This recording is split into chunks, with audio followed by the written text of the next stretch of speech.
Just ഒന്ന് try ചെയ്യാൻ വേണ്ടി മാത്രമാണ് വന്നത്. പക്ഷേ വളരെ ബ്യൂട്ടിഫുൾ ആയിട്ടുള്ള ഒരു അറ്റ്മോസ്ഫിയറും ഏറ്റവും നല്ല ഒരു എന്താ പറയുക, നമുക്ക് ഏറ്റവും കംഫർട്ടായിട്ടുള്ള ഒരു സ്ഥലത്ത് എല്ലാം കൊണ്ടും നമുക്ക് പൂർണ്ണമായിട്ട് തൃപ്തി തരുന്നൊരു സാഹചര്യമായിരുന്നു അഹല്യ വെൽനസ്സിലുണ്ടായിരുന്നത്.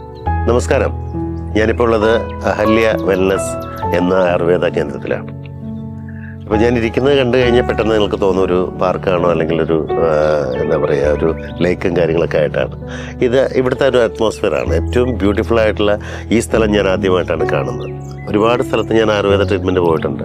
പക്ഷേ ഇവിടെ വന്നു കഴിഞ്ഞപ്പോൾ സാധാരണ റിവ്യൂവിന് പകരം ഒരു വീഡിയോ ചെയ്യണമെന്ന് തോന്നിയത് ഇവിടെ വന്നപ്പോഴാണ്. കാരണം ഇത്ര ബ്യൂട്ടിഫുള്ളായ സ്ഥലത്ത് നമ്മളത് മിസ് ചെയ്യും. അതുമാത്രമല്ല, ഇവിടുത്തെ ട്രീറ്റ്മെൻറ്റ് ആയിക്കോട്ടെ, ഡോക്ടേഴ്സ് ആയിക്കോട്ടെ, 45ഓളം തെറാപ്പിസ്റ്റുകളും ഒക്കെ ആയിട്ടുള്ള നമ്മൾ ആ കാണുന്ന ഈ 2500 ഏക്കറിനകത്ത് ഒരു ഏരിയ എന്ന് പറയുന്ന ആയുർവേദത്തിൻ്റെ മാത്രമുള്ളൊരു ഏരിയയാണ്. ആ ഏരിയയിൽ ഇവിടെ ഹെർബലിൻ്റെ ഫാക്ടറി ഉണ്ട്, ബാക്കിയുള്ള കാര്യങ്ങളൊക്കെ ആയിട്ട് ഇതൊരു ലേക്ക് എന്ന് പറയുന്ന ആ സ്ഥലത്താണ് നിൽക്കുന്നത്.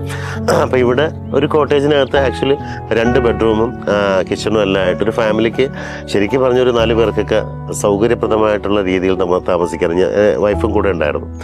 അപ്പോൾ ഞങ്ങൾ വളരെ കംഫർട്ടായിരുന്നു. നമുക്ക് ഇപ്പം പോകുമ്പോൾ നമുക്ക് വല്ലാതെ മിസ് ചെയ്യും. 7 days ട്രീറ്റ്മെൻറ്റ് എന്ന് പറയുന്നത് നമുക്ക് കഴിഞ്ഞ് പോകുമ്പോൾ സ്വന്തം വീട് അടച്ചു പോകുന്ന പോലൊരു ഫീലാണ് നമുക്ക് തോന്നുന്നത്. അതുപോലെ ഫീൽ ഉണ്ടാവണമെങ്കിൽ നമുക്ക് ആ സ്ഥലത്ത് ഏറ്റവും കംഫർട്ടായിരിക്കണം. അപ്പോൾ എനിക്കത് പൂർണ്ണമായിട്ടും കംഫർട്ടായിരുന്നു. മാത്രമല്ല ട്രീറ്റ്മെൻറ്റ് അസലായിരുന്നു, തെറാപ്പിസ്റ്റുകളൊക്കെ ഗംഭീരമായിരുന്നു.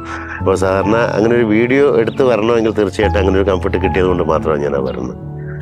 അപ്പോൾ എനിക്ക് എന്തായാലും ഇത്തവണ ഇത് ഇങ്ങനെ ചൂസ് ചെയ്യാൻ തോന്നിയതിൽ എനിക്ക് വലിയ സന്തോഷവും ഒരു സംതൃപ്തിയും ഒക്കെ ഉണ്ട്. അപ്പോൾ ഒരുപാട് പേര്, ഒരുപക്ഷെ തമിഴ് പേഷ്യൻസ് നിറയെ കണ്ടു ഞാനിവിടെ. പക്ഷേ മലയാളികൾ കുറച്ച് പേരെ ഞാൻ കണ്ടുള്ളൂ. പക്ഷേ മലയാളികൾ ശരിക്കും മിസ് ചെയ്യുന്ന ഒരു സ്ഥലമാണ്. കാരണം ഇത് പലർക്കും അറിയുന്ന അഹല്യ ഹോസ്പിറ്റൽ എന്ന് പറയുമ്പോൾ ഐ ഹോസ്പിറ്റലും ഡയബറ്റീസ് അതൊക്കെയാണെന്ന് വിചാരിക്കുന്നത്. പക്ഷേ ഇവിടെ ആയുർവേദത്തിന് നമ്മളൊന്നും അറിയാത്ത തലത്തിലുള്ള ഏറ്റവും ബ്യൂട്ടിഫുൾ ആയിട്ടുള്ള, ഏറ്റവും കംഫർട്ടായിട്ടുള്ള, നമുക്ക് ഇഷ്ടപ്പെടുന്ന ഒരു ലൊക്കേഷനും എല്ലാം കൊണ്ടും അങ്ങനെയുള്ള സ്ഥലം ഇവിടെ ഉണ്ട്. തീർച്ചയായിട്ടും നിങ്ങൾ എക്സ്പീരിയൻസ് ചെയ്യണം. കാരണം ഇത് എനിക്ക് പറഞ്ഞറിയിക്കാൻ പറ്റില്ല. നിങ്ങൾ വന്ന് തന്നെ നിങ്ങൾ ഇത് ചെയ്യണം. അഹല്യ വെൽനസ് പൂർണ്ണമായിട്ടും ഒരു വർഷത്തിൽ നമ്മൾ ഒരു ചിലവാക്കുന്ന ഒരു 7 ദിവസമായിരിക്കും ശരീരത്തിന് ഏറ്റവും കൂടുതൽ ആരോഗ്യപ്രധാനമായ ആ ദിവസം. അത് ആയുർവേദത്തിൽ എനിക്ക് ഒരുപാട് വിശ്വാസമുള്ളതുകൊണ്ട് പറയുന്നതാണ്. അപ്പോൾ തീർച്ചയായും നിങ്ങളൊന്ന് എക്സ്പീരിയൻസ് ചെയ്യുക. Ahalya wellness, future of Ayurveda.